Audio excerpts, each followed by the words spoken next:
Eunice, is everyone in? Yes, sir. Okay, we're going to begin. First, I'm Mark Morial. I serve as President and Chief Executive Officer of the National Urban League. And happy Sunday to all. And certainly we want to say how much we appreciate each of you for joining. I'm joined today by 7 colleagues. Those 7 colleagues are Chief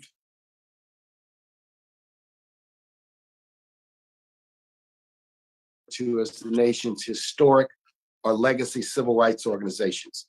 I'm pleased to moderate today's press conference. And let me simply begin with the fact that we note that today is the 59th anniversary of the historic 1963 March on Washington, the most important mass demonstration of the 20th century. That demonstration, that mobilization and engagement was organized and led by leaders who led our organizations back in 1963. So we come together today standing on that legacy, on those shoulders, to note this very important date. And today we issue a call to action because, like 1963, when the march occurred, it was a few months after the events in Birmingham, where Bull Connor sicked fire hoses and police dogs on demonstrating children and their families in downtown Birmingham. It was 6 weeks after Medgar Evers, esteemed leader of the Mississippi NAACP, was shot in front of his home in Jackson, Mississippi. And literally 2.5 weeks before the bombing of King Street Baptist Church in Birmingham, Alabama, we today say that democracy is at risk, and therefore there is a state of emergency when it comes to democracy and voting rights today. As we speak today, we issue a call to action and will outline steps that we believe every American can take to protect, to defend, to promote democracy, and to ensure that this naked assault on democracy and voting rights, which has been underway for more than a decade, and which is accelerated in the most recent years and months, is not successful. So today, on the 59th anniversary of the March on Washington, we issue a call to action. This is a serious and important moment in American history. So we began today with our colleague, Reverend Al Sharpton, the leader and founder of the National Action Network. Reverend Sharpton. Thank you, Mark, and thank you to my colleagues. 59 years ago, the March on Washington was coordinated, as stated, by legacy organizations. And as we gather 59 years later, we have not had as direct a structural threat to the rights and liberties of our community in more acute ways than we have had in the last 59 years. The threat to voting, the threat to people's choice in terms of women's choice, right to choose, the threat to our dealing with the issues of healthcare and education, all are now under a direct threat because we, for the first time since the Civil War, have an open threat to how we handle democracy itself. The undermining of the vote, the raising suspicion of large portions of this population that we will decide the outcomes of elections by mob rule and by partisan state legislatures, rather than the right of the citizens to vote, a right we had to fight for, has never happened to the level that it has grown since the Civil War. That is why it is imperative that we fight together as a collective body of civil rights organizations and leaders to fight and back up this threat. This is not a partisan fight, but when you're in a state of emergency, you need emergency people to come and deal with it, and that is what we're doing. For the last 20 years, National Action Network has worked with Martin Luther King III and others, and with the support of all of these organizations, to commemorate the march by going to Lincoln Memorial. We went with Mrs. King in 2000 and 4 times since then. The last big one was 2020 with the Get Your Knee Off Our Neck on this date, where over 200,000 people came out in a pandemic in March. Last year, all of us led 50,000. We didn't go to Lincoln Memorial in March to the Capitol to deal with voting. We decided this year, rather than spend resources gathering in Washington, to be in critical states around this country, organizing on the ground, to get past voting impediments, to get people past whatever their state legislatures were doing to rob us of our right to vote so that we can vote to save our democracy. Let us not forget the Civil War was the Union against the Confederates, that they would not let states' rights run this country. We are organizing and we are calling for action today to save the Union when it comes to our fight in criminal justice reform, which includes police reform, which includes how we choose judges, how we deal with the question of bail reform. When it comes to our voting rights, we also include the right of people to choose, as well as LGBTQ rights. All of these rights are at risk if we do not get past the voting impediment. And that is why this year we've decided to be on the ground and call for the redemption of this country and the preserving of Martin Luther King's dream. Thank you, Mark. Thank you, Reverend Sharpton. And now, proud to introduce Melanie Campbell, President of the National Coalition for Black Civic Participation and convener of the Black Women's Roundtable. Melanie. Thank you, Mark, and thank you to all my colleagues here today and for those listening. Today, it's a moment to also celebrate our history. This historic moment of the 59th anniversary of the March on Washington in 1963. We also know that history is a great teacher.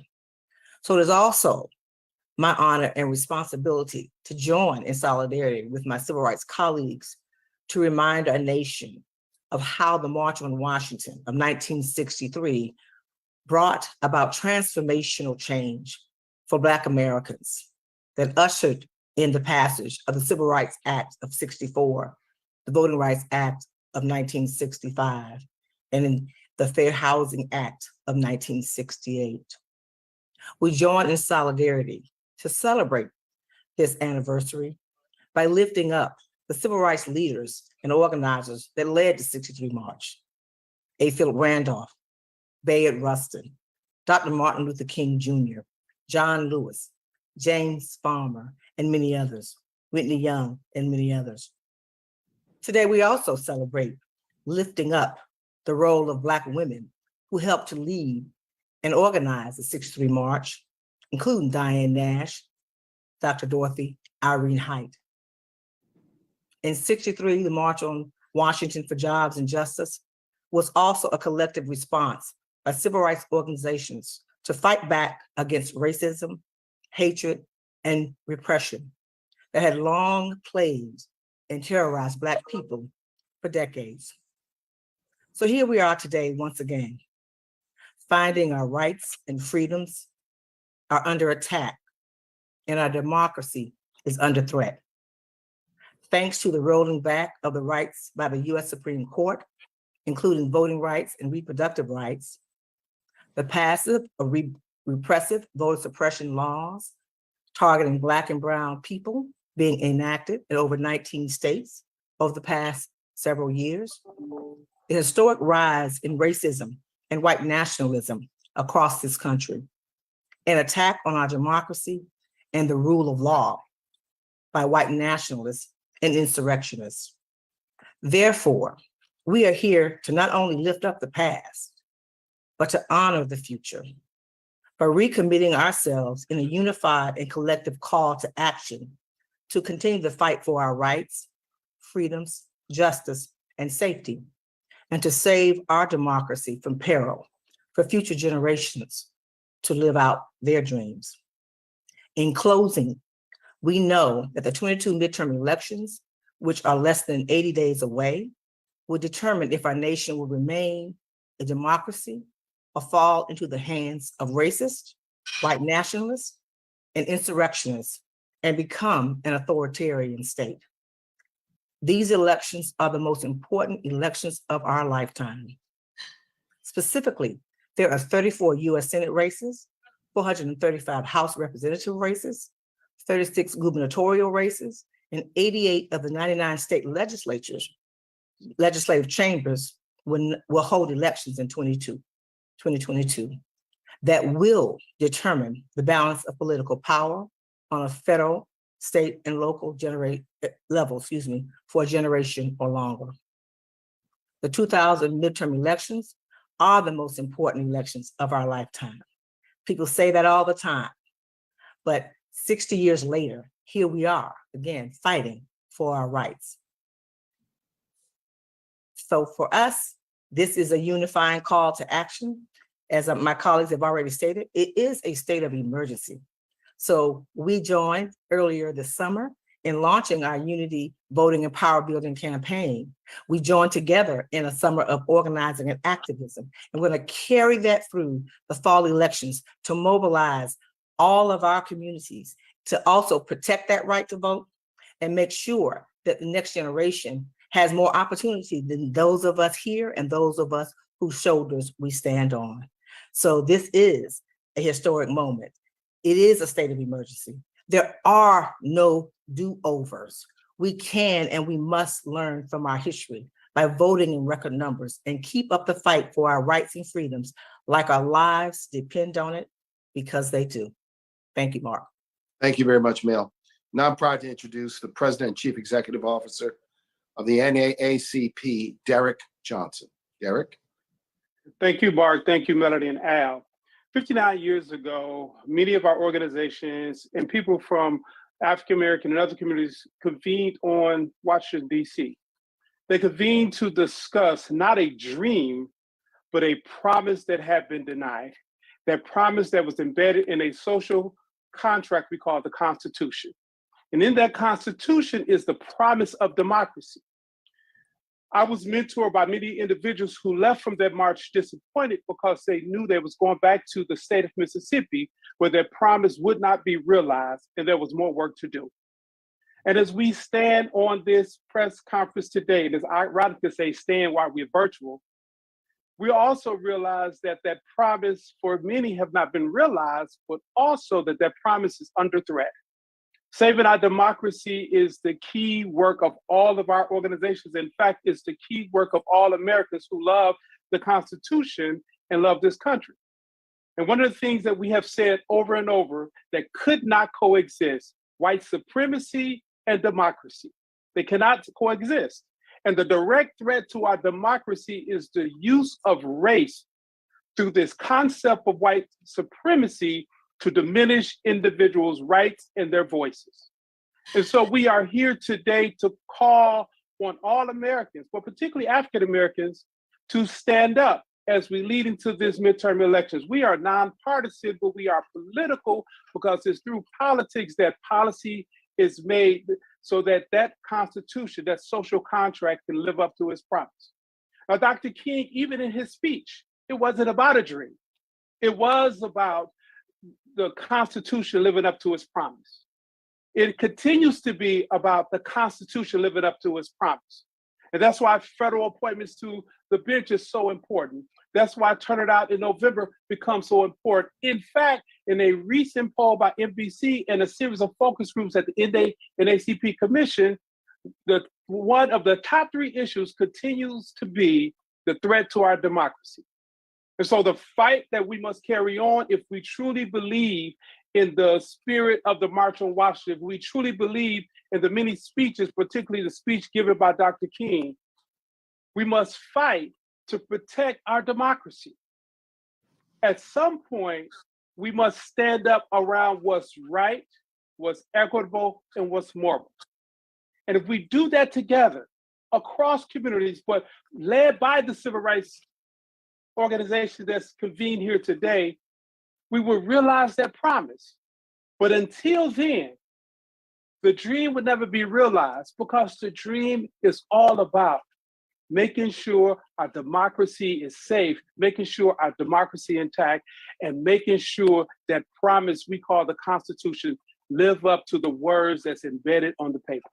Thank you for the opportunity, and I hope the press would pivot the message and talk about the threat of our democracy and not create false fights among organizations, and stay focused on the fight that's at hand, and that is protecting our democracy. Thank you, Mark.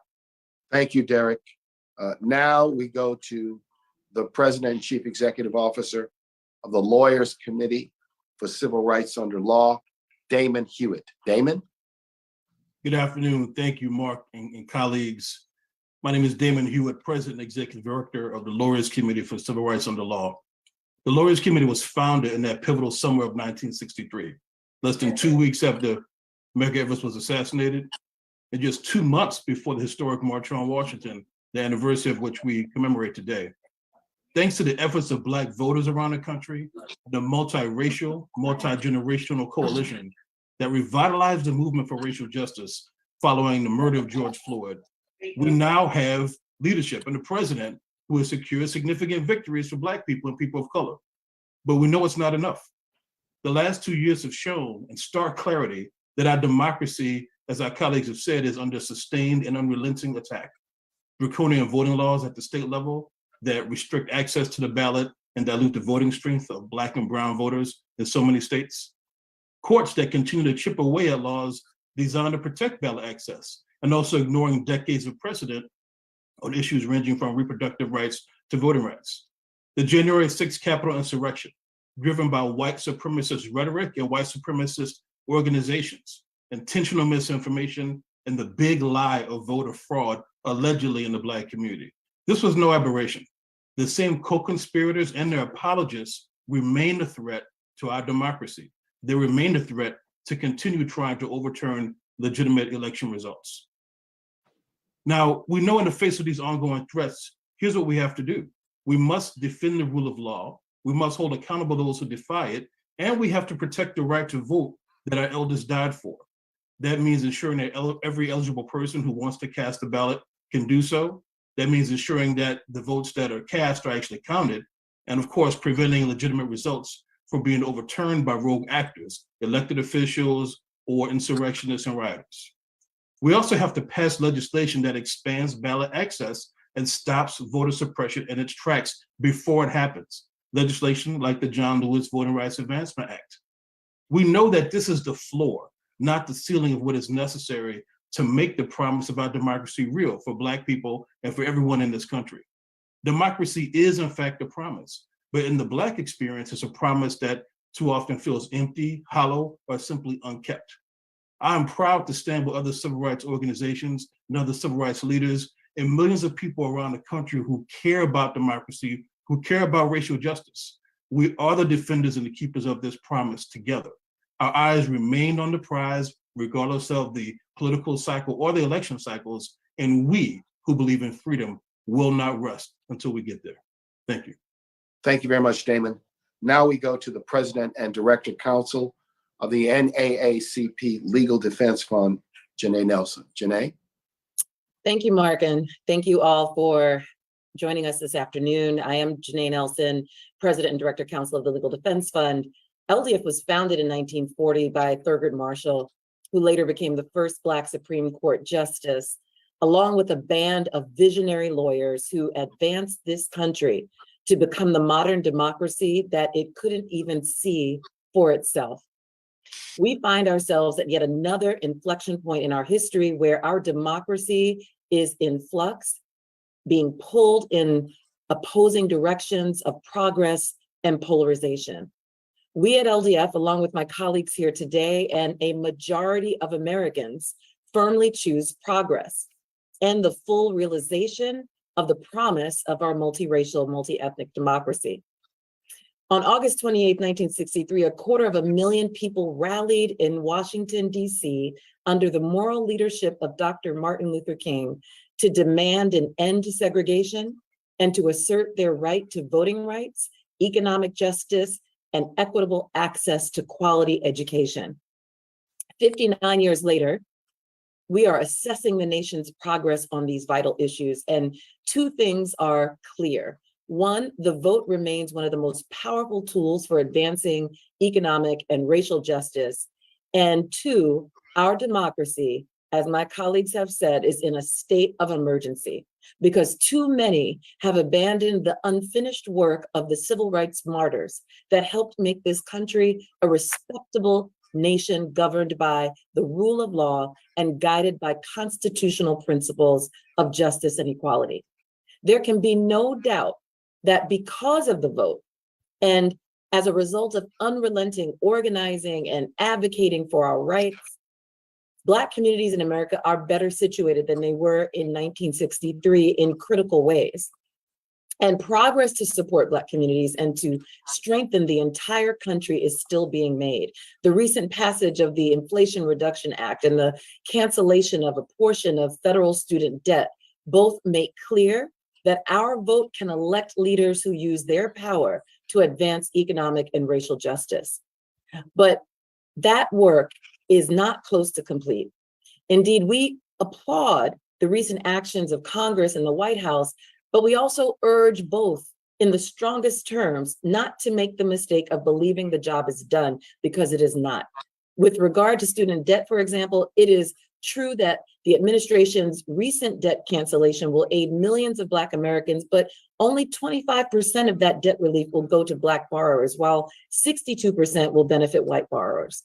Along the same lines, while there are many provisions of the Inflation Reduction Act that will help combat environmental racism and racial injustice, it's also the case that the bill only passed after lawmakers removed dozens of provisions that were desperately needed to help new parents, working families, economically strapped seniors, and countless other members of the Black community and other communities of color. These recent accomplishments, therefore, must be first steps, initial investments. It's not a victory lap in the fight for racial and economic justice. And those efforts must remain ongoing so long as our economy is riven by structural inequity and racism. Despite record nationwide employment, the unemployment rate for Black workers is 6%, which is double that of white workers. Black households have only 12.7% of the wealth of white households. And Black graduates owe an average of $25,000 more in student loan debt than their white counterparts. Black farmers who have suffered known discrimination by the federal government, resulting in land loss and crippling debt, have still not been made whole.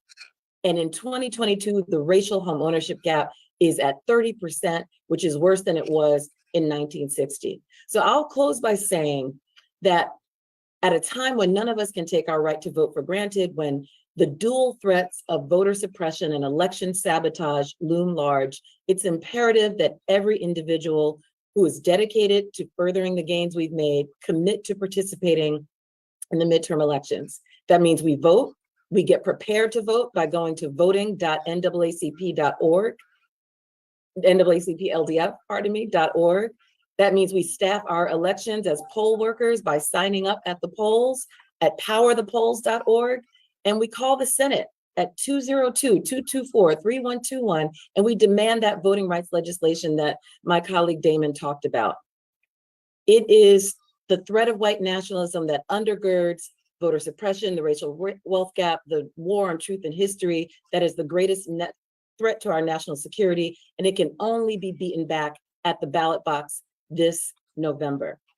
That's how we honor the people who marched for jobs and freedom in service of our democracy 59 years ago. That's how we ensure a future for our country that places everyone who believes in justice, equality, and humanity at the center. Thank you. Thank you very much, Janae.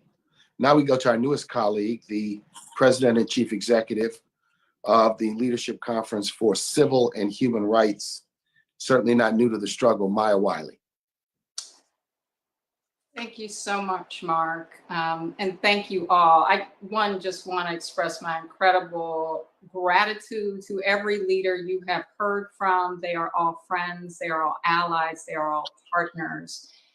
Because the Leadership Conference, just to give a little bit of background on us, was founded both by A. Philip Randolph, who, as we know, organized and helped to organize the March on Washington in 1963, and Roy Wilkins from the NAACP, Critical Leadership at a Critical Time, as well as Arnie Aronson, who was an important Jewish leader, because the movement itself recognized the importance of having policy impact, and that impact had to come from a collective, from a coalition.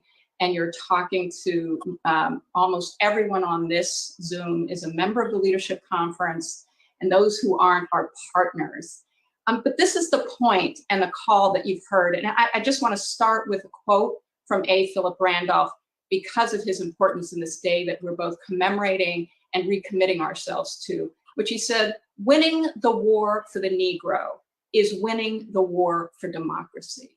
Now, you've already heard from my colleagues that this is a time in which we are fighting to save what we so desire in this country, which is our democracy, our ability to solve our problems together. And for Black people in the United States of America, we have always seen ourselves as an important part of the solution, and that our outcomes that benefit our communities are outcomes that benefit the country. That has always been true, and we've been looking for a country that recognizes that back, and we've been working together and fighting for it. But if we start with what we're seeing from the January 6th committee, and I am going to start there because I think it has become proof positive of what's at risk that we have been seeing and experiencing in the Black community and in the civil rights community writ large, across race, across gender, is that the attack started before Donald Trump. And for the Black community in particular, and for the Latino community in particular, it started with the big lie that we have heard that has been used to try to overturn a peaceful and democratic and lawful election. And for most of that, it's about vilifying our communities as if we are not part of the fabric of this country, but in a context where we already saw that attack coming at states after 2008, and with real vigor in states beginning in 2010, passing laws making it harder for us to vote.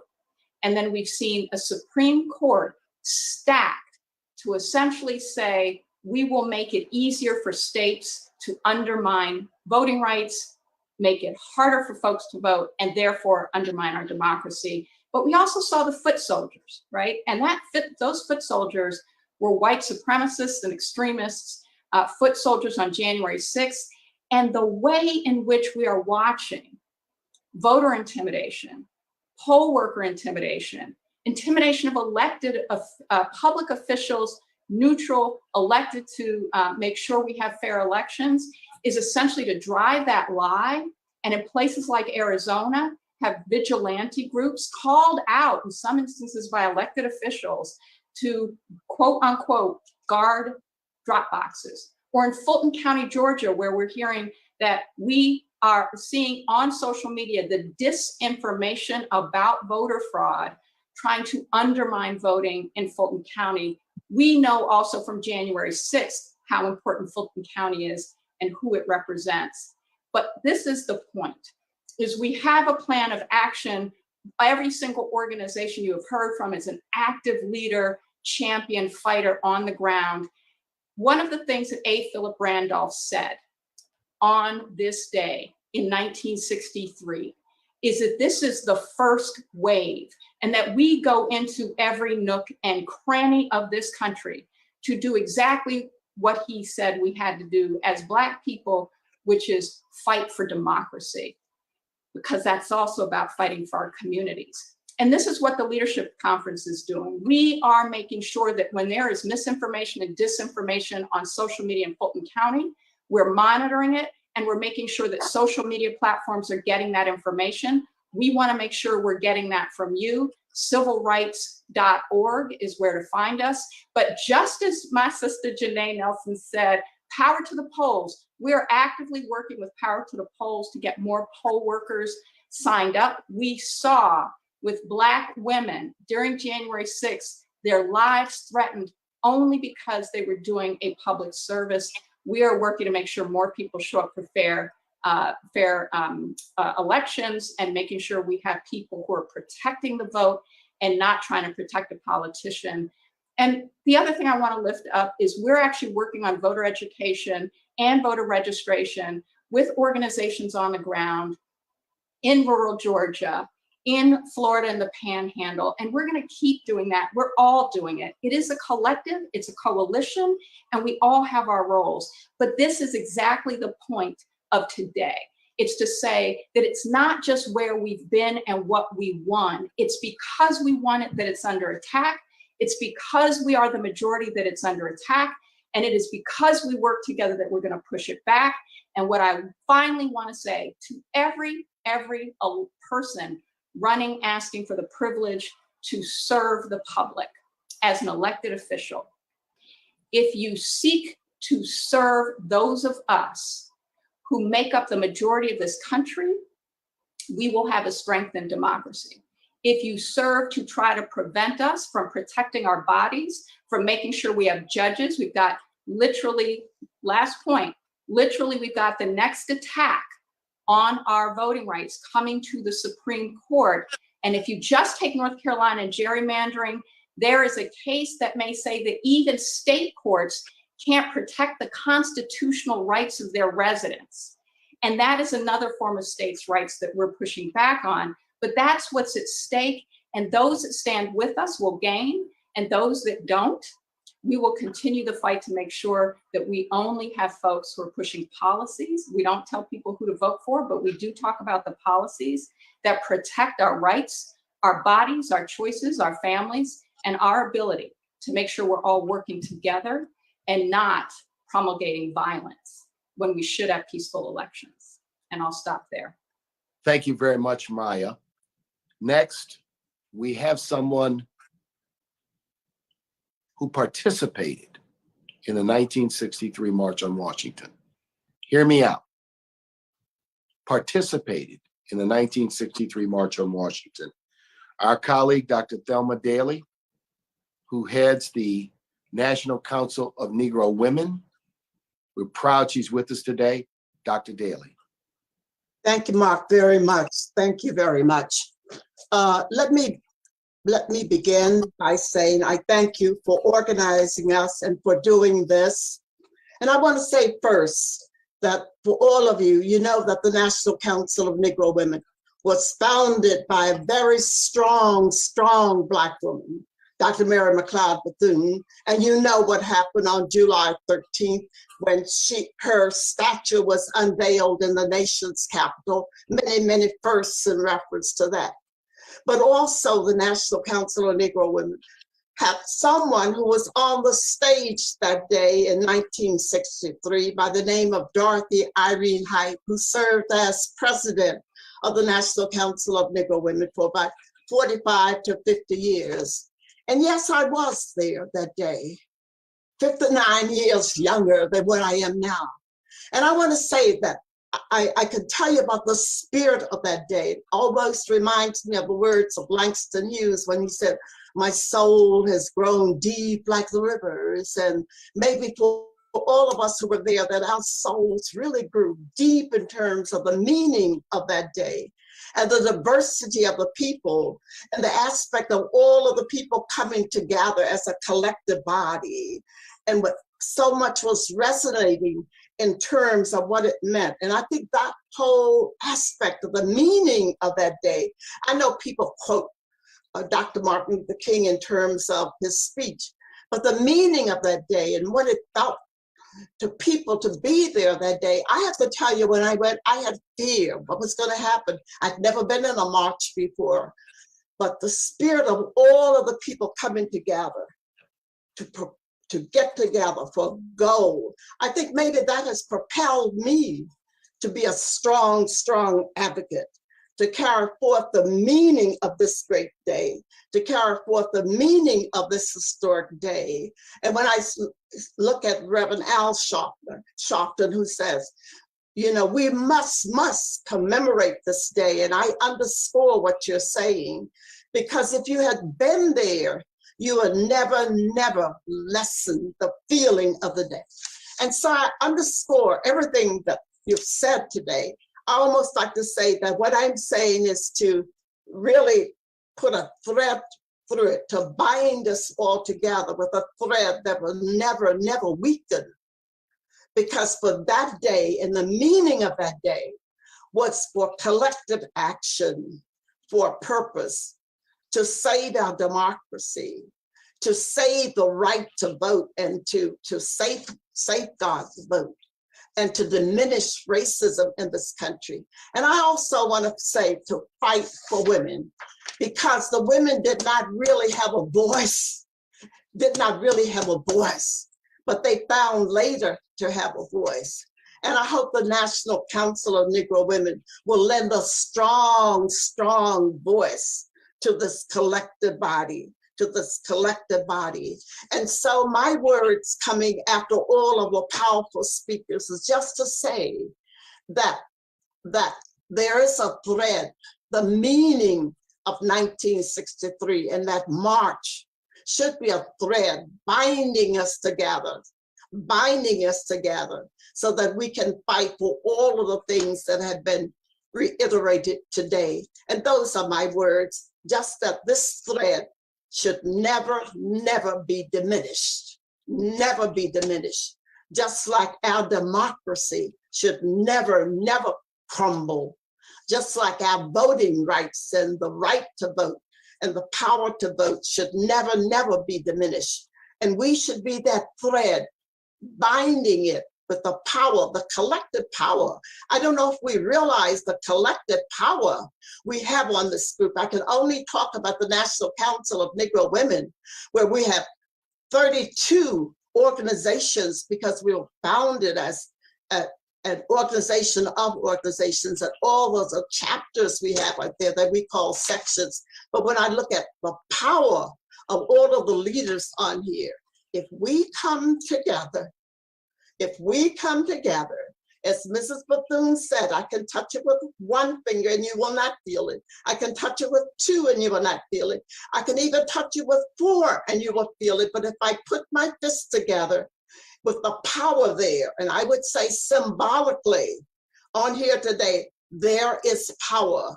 And with the power and the meaning of the March in 1963, we must go forth as a collective body. Thank you very much, Dr. Daly. Before we go to questions, permit me to offer a few thoughts.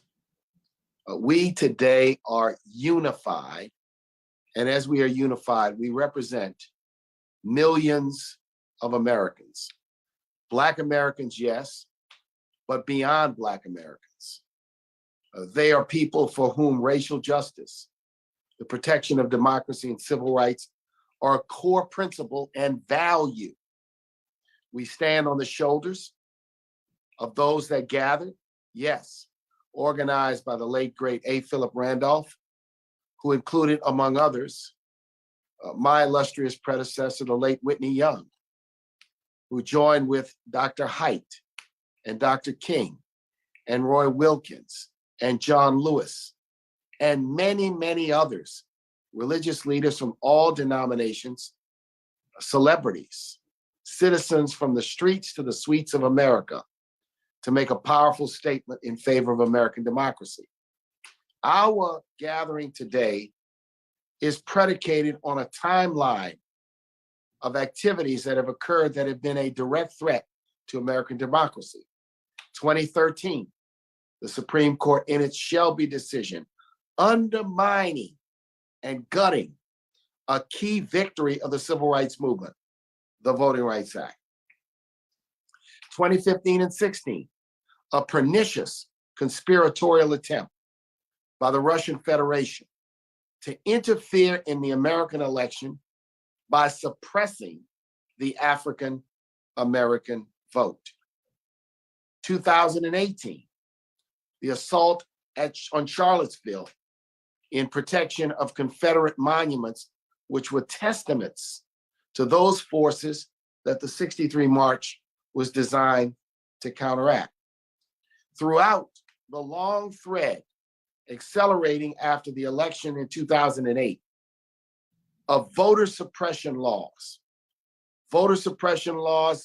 in the hundreds in state legislatures all across America.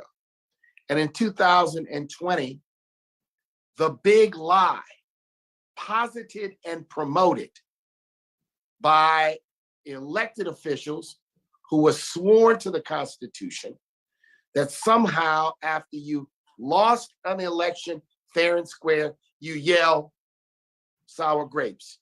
You yell as a despot in third world countries yell, and that is that there's been fraud when there was no fraud, and we had a fair and free election in 2020. And then on January 6th, we saw the use of violence. Let me underscore this. The attack on democracy now involves the use of violence and the threat of violence against elected officials and public officials who are seeking to simply do their job. Threats against Secretary of States, threats against elections officials. We come today because the fact pattern that I've outlined demonstrates, as Reverend Sharpton said, that this attack on American democracy is unprecedented in modern times. And we commit our resolve, our energy, our organizing ability, our moral power, and everything we can to protect, defend, and promote American democracy, and to mobilize the largest coalition of people of goodwill to protect and defend American democracy. We will not rest on this anniversary. So each of us will this fall have an effort, and together these campaigns are going to touch millions of people to educate, to advise, to register, to turn out the vote, to protect the vote, to fight back against efforts to intimidate or coerce voters. And we are sending the strongest possible message. We're asking every American, elected officials, grassroots activists, men and women who are faith leaders, young activists, people from the streets to the suites, people from 18 and beyond, to join in this effort to defend, protect, and promote democracy. This moment in American history demands it and requires it. And it is on this day, the 59th anniversary of the historic March on Washington, that we accelerate this call to action in this period of crisis during this great state of emergency. So at this time, we thank you for your patience and for listening to us, and we will entertain questions. They'll be moderated by Teresa Kandori. Tess? Hi, anyone who has a question can post it in the Q&A. You'll find the link at the bottom of your screen. We'll give people a minute or two to post their questions if they have any.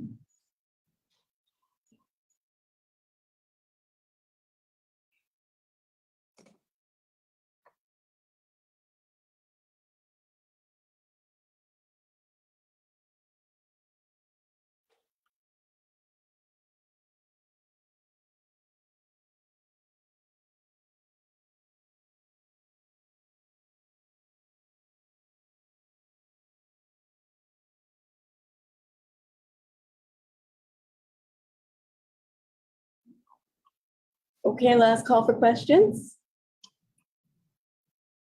And we will be sharing a recording of this briefing with everyone who registered.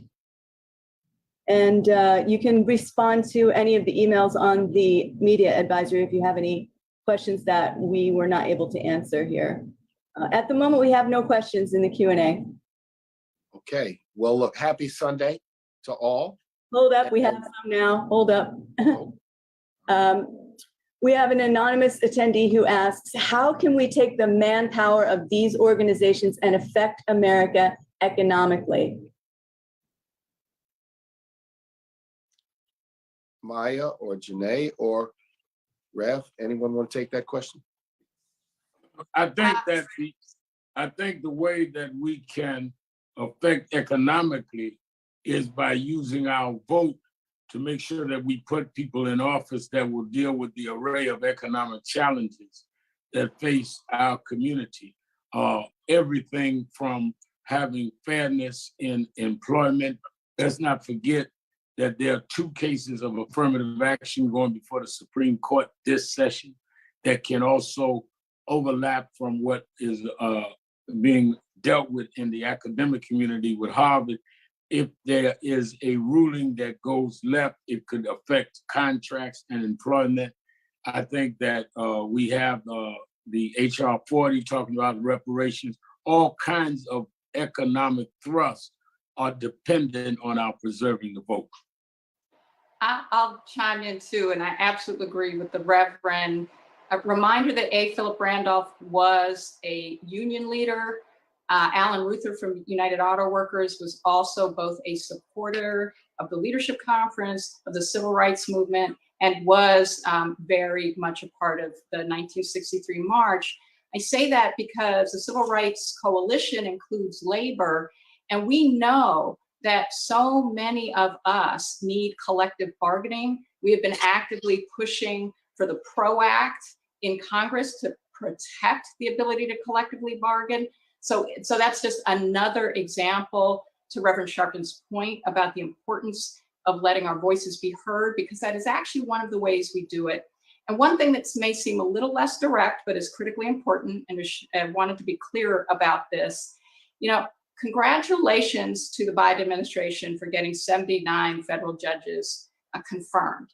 But there's a total of 133 waiting, and we expect 120 vacancies over the next 2 years total. But what that means is every time we have an economic issues go to the courts, go to the federal courts in particular to make decisions, whether it's about monopoly power or all kinds of other issues, including our rights to collective bargaining. It is imperative that we make sure and push for our judges that support civil rights, support a fair economy, to be appointed to the bench, and to get that moving and continuing to move very quickly. It's one of the successes. We need to keep pushing for that. Let me add one other thing. I was going to add 2 things that are very specific. Number one, we have endeavored now for the better part of a decade to pass a federal increase in the minimum wage to get it up to a living wage. Our inability to get that done is predicated on the fact that we need more legislators who understand and who are committed to the basic principle that there should be decency and fairness when one works 40 hours a week so that they earn the type of wage that allows them to live and pay their bills.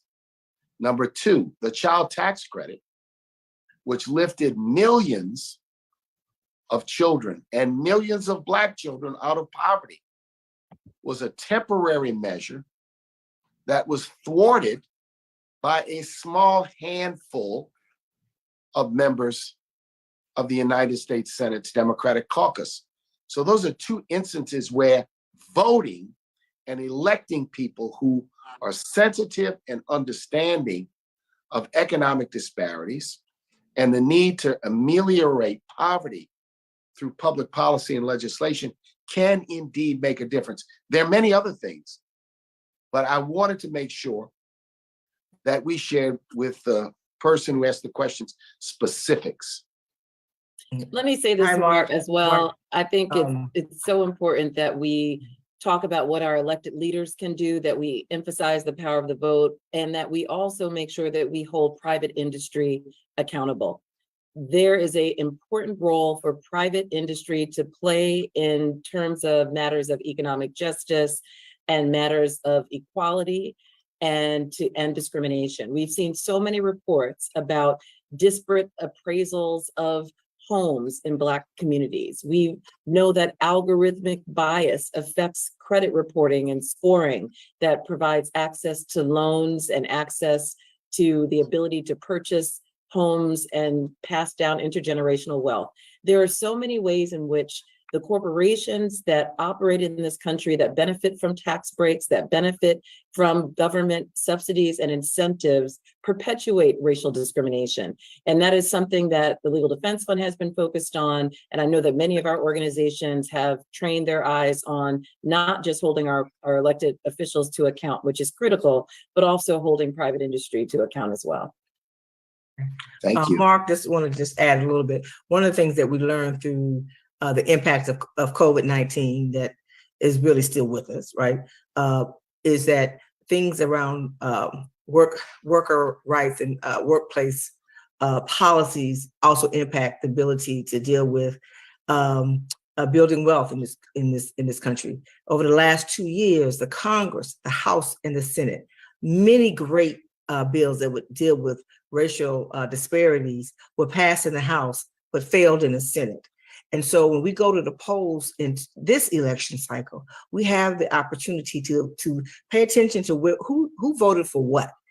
Voters out there who may be listening, to really pay attention to who voted for economic justice policies, who voted for the PRO Act, who voted for paid family and medical leave, who voted even for the issues around voting rights and reproductive rights. There are a lot of great bills that were passed. So this election will determine whether or not those bills come up again to be passed. It can have systemic impact when it comes to economic justice, equity, and opportunity in our community. Thank you, Melanie. Tess, do we have other questions? Barrington Salmon asks, are there other ways or methods to blunt or erase the voter suppression that state legislatures have been imposing outside of congressional legislation? Maybe the litigators may want to update on the actions you all are taking. Janae Damon. Sure. Thank you, Mark, and thanks for the question. So a number of our organizations, including the Lawyers Committee, are litigating and challenging these voter suppression bills throughout the country. I'll note a couple of states in particular, one, Georgia, where we have litigation still pending in federal court, and also in Texas, where we have sued the state of Texas in its own state courts. Our basic theory of the case is that Texas is at war with its own people and at war with itself, violating its own laws just to try to grab power for a certain political party. And so we do believe we can prevail in these cases. It is a tough climb, and the litigation is not as speedy enough to address in full what's happening in the midterm elections this year. The other thing that we can do is not fully see the state legislative processes themselves. I know other organizations have been very active at the state legislative level, making sure that community witnesses are telling their stories even before these bills are passed, and also documenting the aftermath.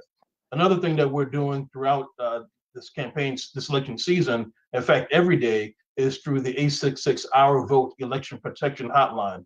866 Our Vote is the nation's largest and biggest and oldest nonpartisan voter protection campaign and effort and voter hotline. Everyone on this call has been a part of this effort to some extent over the last 20 years. And we intend to make sure that we deploy volunteer attorneys to every voter who needs an answer to a question, to every voter who needs assistance, whether it be on the spot before they go to the polls, or whether it be when they're at the polls as well, to make sure that we can take quick action and document as much as possible. Because sometimes what we have to do is just to help people navigate these arcane laws and rules before they vote, so they make a plan to vote. And then if we can't get them to be able to cast their ballot, then we have to document it and use litigation and political process to address it after the fact. Thank you, I'll Damon. just add that, yeah, I'll add that one of the areas of progress and victory, frankly, has been at the state level, where we most recently worked to help pass the New York State Voting Rights Act. And states are doing what the federal government is refusing to do because we have a polarized and dysfunctional Congress. And we are now looking to the states to pass what is extremely progressive voting rights legislation that restores what Mark pointed out, which is the pre-clearance provision that the Shelby County decision ended in 2013. The Supreme Court gutted the Voting Rights Act.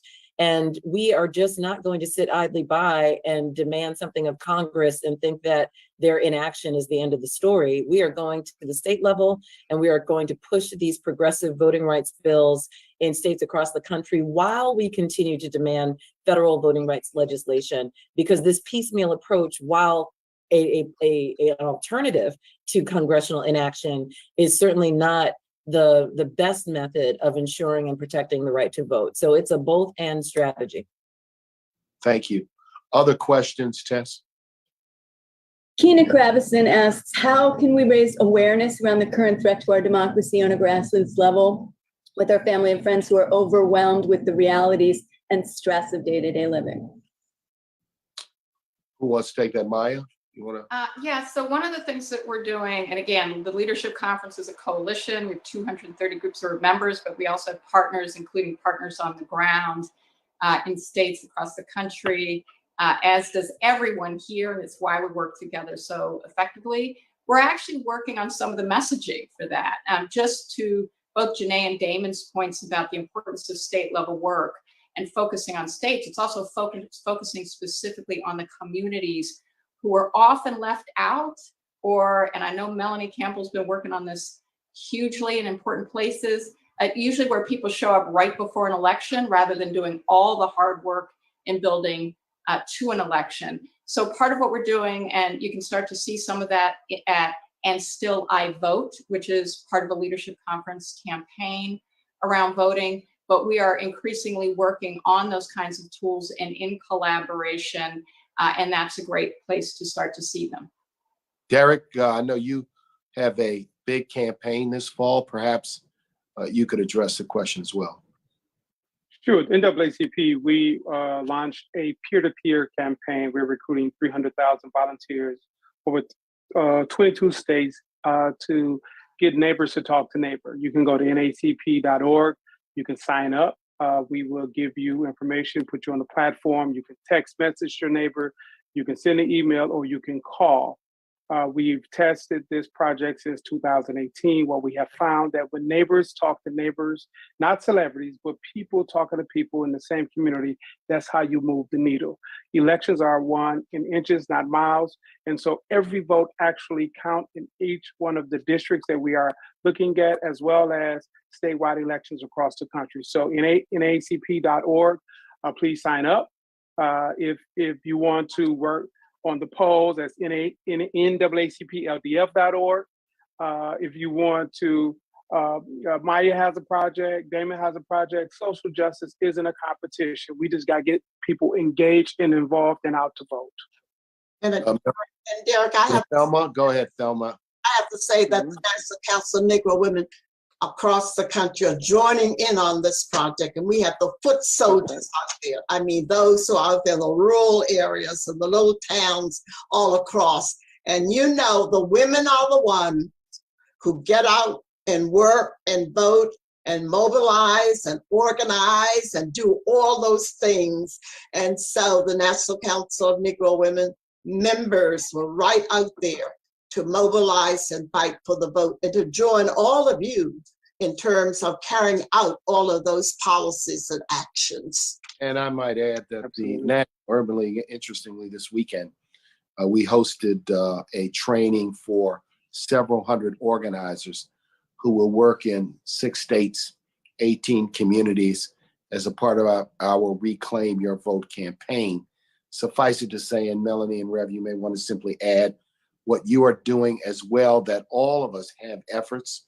We coordinate these efforts, and we welcome the involvement, the energy, the volunteerism, or the self-propelled campaigns of others. This is a big task. There are 45 million Black Americans in this country. There are 350 million Americans in this country. We have to touch, as Derek said, our friends, our neighbors, our family members multiple times so that the scourge of this attack on democracy is well understood, and we channel our outrage and our anger right into the polling place on election day. So Melanie and Rev, you want to update on the campaigns you all have? Thanks, Mark. Again, we at the National Coalition on Black Civic Participation with our Black Women's Roundtable and Black You Vote launched the Unity 22 Black Voting and Power Building campaign, which is made up of about 60 national state-based organizations. We are focused, as all of us, on a nonpartisan effort to really maximize our collective power, but we also are focusing in very, very deeply, focus on Black women and young people as our focus. You can go to unitycampaign.org. What we do say to everybody listening right now, make sure that you are what we call "Are You Ready to Vote?", which is our really messaging campaign to make sure that we are prepared by making sure that you get everyone in your family to check your voter registration status today. If you want to do anything on the 59th anniversary of the March on Washington, check that voter registration status today. You will be able to, because we know there's so many states that have passed these voter suppression laws that we are yet to see the full impact. And we don't want you to show up on November 8th or go to early vote and find out you've been purged because we don't have the protection of the Voting Rights Act in its full strength because of the Supreme Court. So check that status. You can do that at our website or any of my colleagues' website to make sure that you are ready to vote. Check that voter registration status. So in case you have to re-register, you have time to do that now. So unitycampaign.org is where to go. Reverend? Well, as I said at the beginning, National Action Network is going to focus on the ground in 5 states. We are all across the country with our chapters mobilizing, but we're going to in 5 states: Florida, Ohio, Georgia, North Carolina, and South Carolina, do series of town hall meetings that'll be live on my television show, which I'm gonna have to get off to go into production for. And we will be bringing my radio show there. We are also using our church network around the country to really drive home people checking their voter registration and checking what have changed in terms of their state laws to bring people out to vote. These are church groups that had, where in the past had worked with Souls to the Polls, have new challenges where it is still there. Souls to the Polls, like a Reverend Holmes in Florida, or those that led other states. I won't get into names.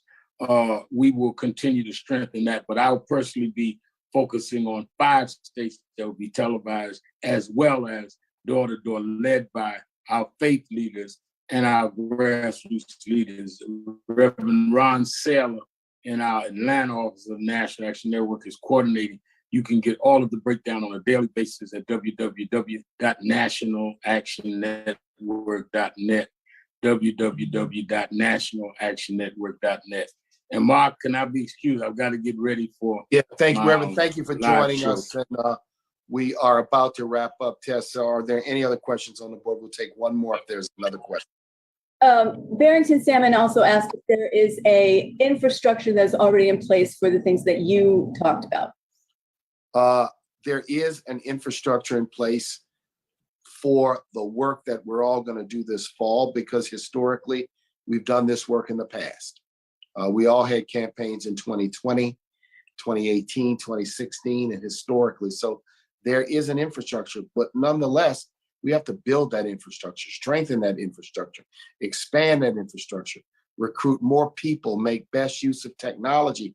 We are up against a concerted, pernicious, sinister effort to intimidate and thwart and undermine the right to vote. Now it includes elected secretaries of states and elections officials, people acting under color of law who are threatening to, in effect, violate the law. So we need expanded, strengthened. This fight is unlike any fight we have seen. The threats of the use of violence. We have to protect our communities, protect ourselves. We will not be intimidated. Let me say that again. We will not be intimidated or threatened by what these forces suggest. We're going to be strong and resolute, and we're going to continue to fight until hell freezes over, and then we'll fight on the ice. And with that, let me thank all of you all for joining us today. We want to thank the media for their time, attention, and good questions. Our staff who assisted us with preparations for today, and certainly all my colleagues. Our work goes on. Thank you. Thank you, Mark. Take care.